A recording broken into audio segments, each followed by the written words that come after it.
Ngibulise otata ngokusiqhoko okukhulu. Ngibulise nomama bami abahle. Ngibulise nabantwana abakwazi ukuzithethela enkosini.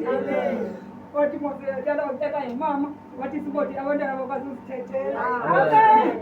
Bakwazi ukuthetha ngoba beze apha. Ndifanyiswe ngumama ke sokuye wathi hamba nawe kubathanda ukuthi ndifuna umntu ezeka phambili.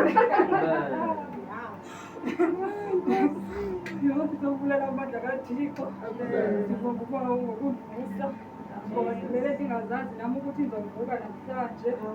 Ndiyazibulela iinceba zikaThixo. Ndiphinde ndithanda ubulela uThixo kuba oko ndakhula necawe umama mesatshate notatam oko ndasindiswa zange ndayeka tu because ndicela ngoku uThixo ukuthi andiphe amandla ukuthi ndiqhubekeke phambili ndingatyhafi ndingadinwa.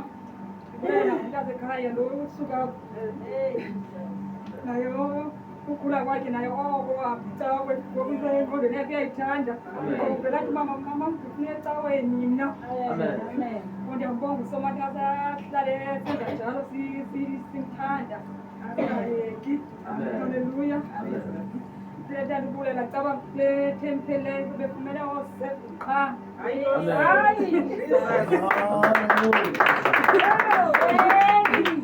Hayi mose rekhodi yakhe yathanda ufumana oo-7 no-6 akehli. Nalo nyaphelayo besenze njalo ukuba ukuthi ahlale naye ahlale mpha amandla ukuthi aqhubekeke phambili. Halleluya.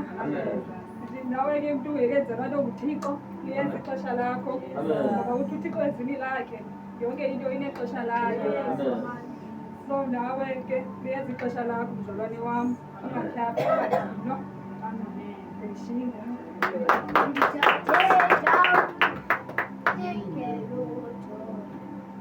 Walibela, walenza umuntu.